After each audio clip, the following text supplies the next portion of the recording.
Hope you enjoy it. Please sub me if you like it.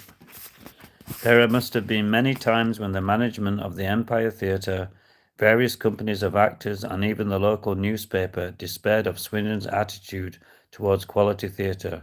This was brought into sharp focus in 1923 when the great Irish actor-manager Hamilton Deane brought his company of West End players to the town, presenting 12 players. It was a 2-week season of leading dramatic plays, presented with that fine interpretation and completeness seldom seen in the provinces, and for once the publicity was spot on. Hamilton Deane had cut his acting teeth from 1899 with the Henry Irving Company and could hardly have arrived with a better provenance or reputation in the theatre. The selection of plays was excellent and included the extremely popular A Message from Mars, which had just been filmed for the third time.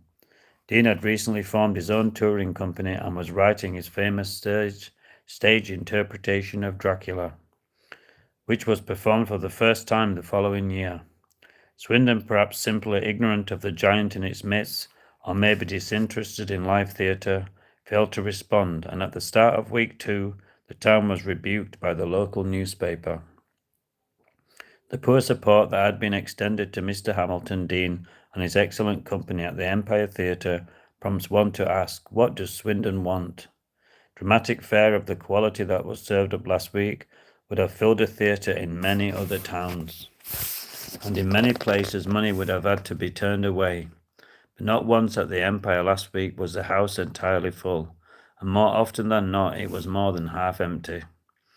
A poor reward surely for the efforts that Mr. Manners, in the face of great difficulties, has been making to give Swindon the best that the provinces can provide in the way of theatrical entertainment.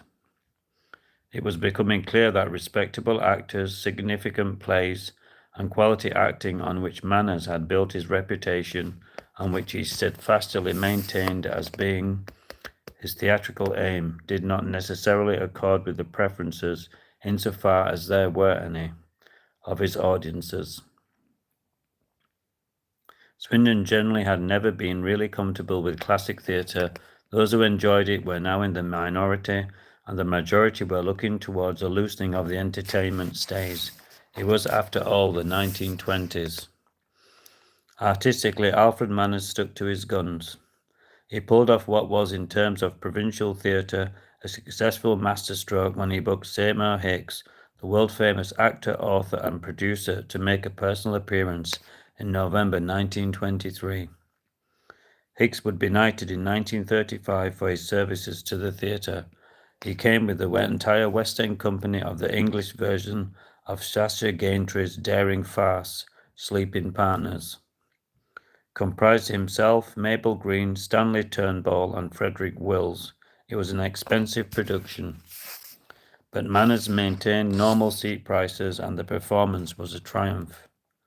By the middle of the 1920s, Swindon had caught the backlash to austerity that was asserting itself across the country.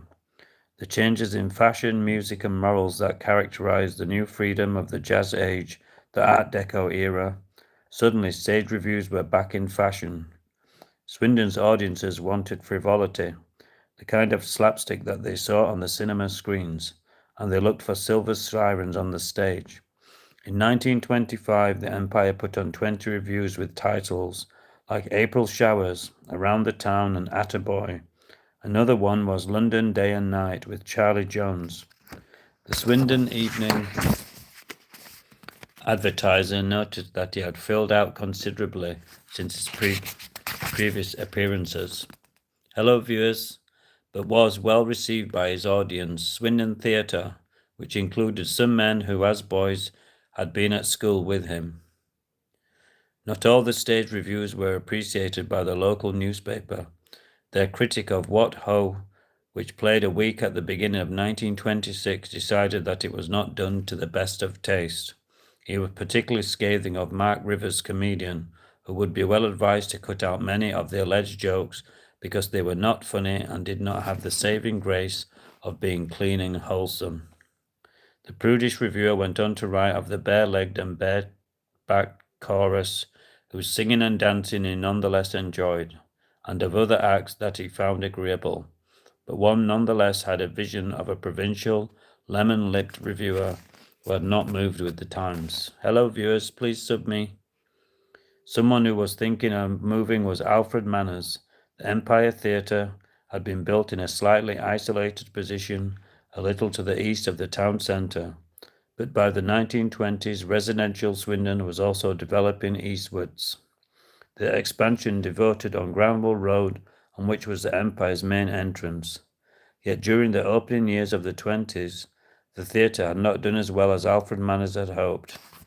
He had received several tempting offers for the Empire, and after a period of soul-searching, had decided the time might have come to move on. The Royal Antediluvian Order of Buffaloes, of which Manners was a brother, determined that they would mark the occasion of his leaving and also his charitable work by presenting him with an RAOB medal.